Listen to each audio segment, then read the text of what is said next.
person sits alone at a table and writes down a life they don't have yet? I am asking because that is exactly what this woman did. She's writing about book sales that haven't happened, awards she hasn't won, a future that, by every measure available to her right now, does not belong to her. She's broke. She's doing work most people would call small. And she is quietly writing down a life she's decided to have. If I asked 10 people what kind of person does something like that, most would probably picture someone bold and loud and sure of themselves. They would picture the total opposite of who this woman actually was. So let me tell you who she was. Welcome to the Always On Mute podcast, where we know not everyone was born with a mic in their hand or a megaphone in their mouth, but we still have something to say, because quiet is still a voice. Welcome to the Always On Mute podcast. I'm Antonia, and this is where quiet minds speak with intention. If you're new here, thank you for being here, and if you are returning, welcome back. If you haven't subscribed yet, please subscribe and turn on notifications so that you do not miss future episodes. All right, let's get into it. Her name was Octavia Butler, and in 1995, she became the first science fiction writer in history to win the MacArthur Fellowship, the award most people know as the Genius Grant. A quiet, solitary Black woman from Pasadena, California, raised by a maid and a grandmother, standing at the very top of a field that had almost no room for someone like her. But I don't want to start at the top, because the woman writing those sentences about her own future didn't feel like a genius. She felt like a girl who wanted to disappear.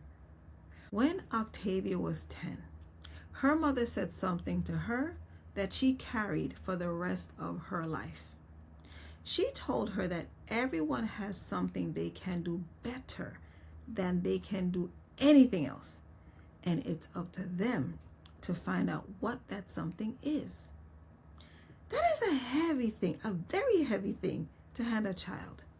Not you're special, not you can be anything, something quieter and harder. There's a thing that is yours. Go find it.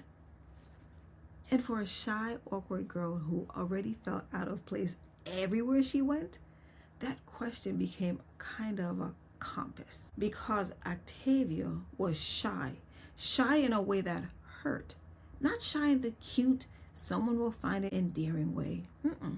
She grew to 6 feet tall, towering over many of her classmates with a deep voice they mocked her for. Kids bullied her. She spent much of her childhood, in her own words, staring at the ground. And she was blunt about how that felt. Her exact words, "Shyness is shit." It wasn't cute or feminine or appealing to her. It was torment. She believed she was ugly and stupid, clumsy and socially hopeless. She wanted to disappear. Now, here is the part that matters. What Octavia is describing is not the same thing as simply being a quiet person.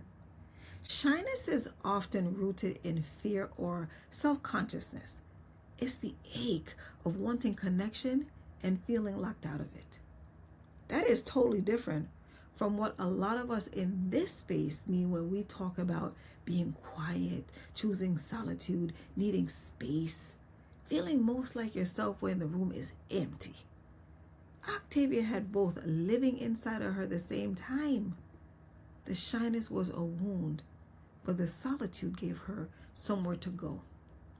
And in that solitude, she began building worlds. Because when she wanted to disappear, she found a place to do it. The library. And a big pink notebook, the kind that could hold a whole ream of paper. She said she made herself a universe inside it. In that notebook, she could be a magic horse, a Martian, someone who could read minds. Anywhere but here, she wrote. Anytime but now. With any people but these. A hiding place became a workshop. She went into that notebook to escape the world around her, and eventually, she started creating worlds of her own. But there was something else working against her. Octavia wasn't just a shy girl who wanted to become a writer. She was a black girl growing up in a world that gave her almost no evidence that someone who looked like her belonged in science fiction. Her mother worked as a maid. She cleaned other people's homes and sometimes brought discarded books home for Octavia to read. Octavia saw how people treated her mother.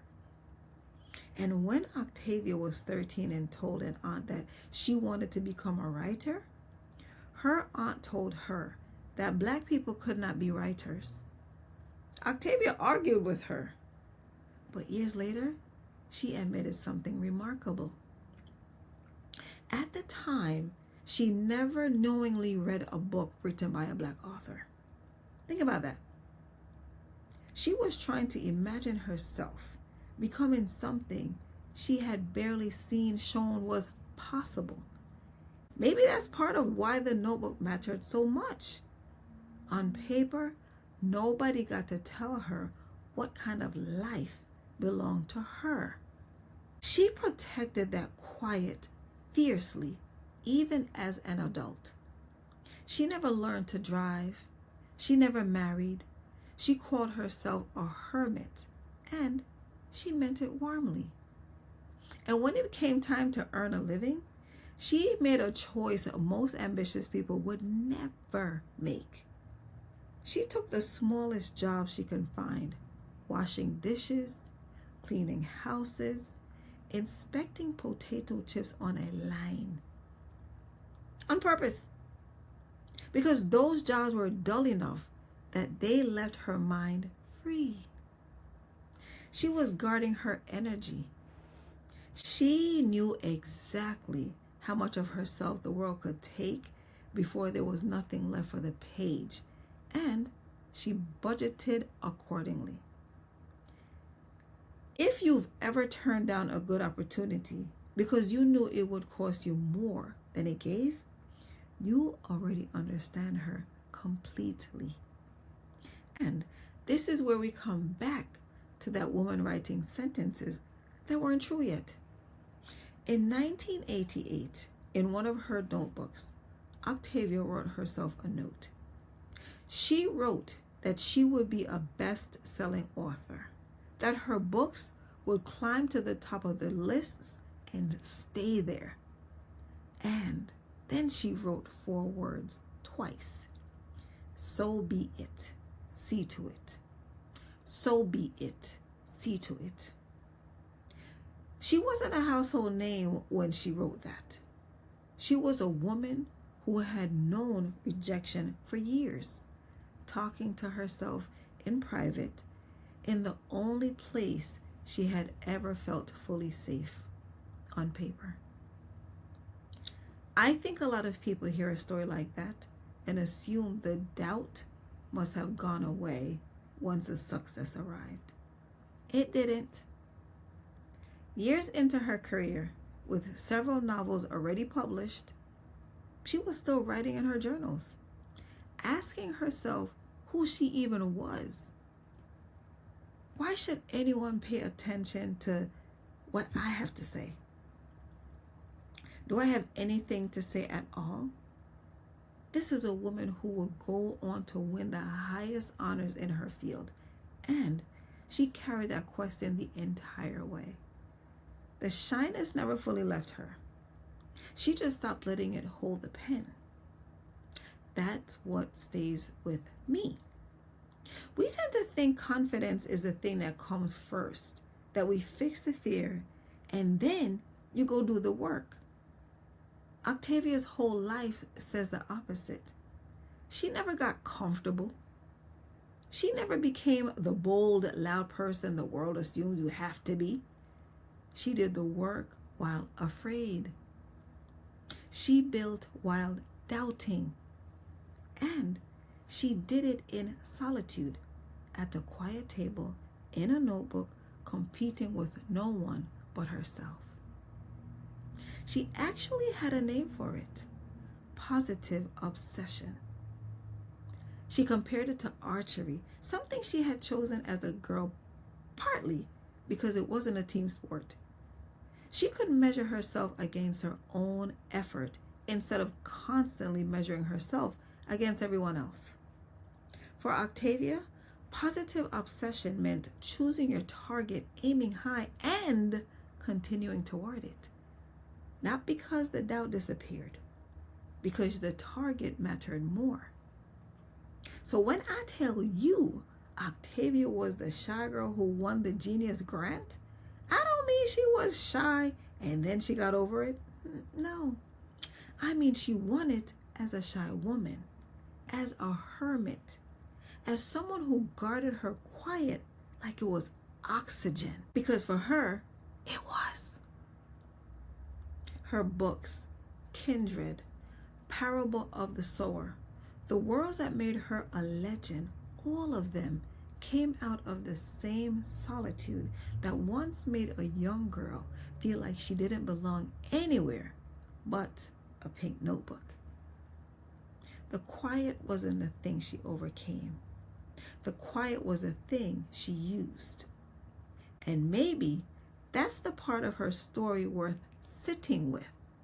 She spends so much time thinking we have to become somebody else before we can become who we're supposed to be.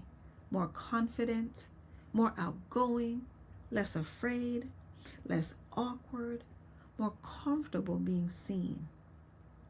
Octavia Butler did not wait for all of that. She wrote. She doubted herself, and she wrote. She got rejected, and she wrote. She worked jobs that had nothing to do with the future she saw for herself, and she wrote.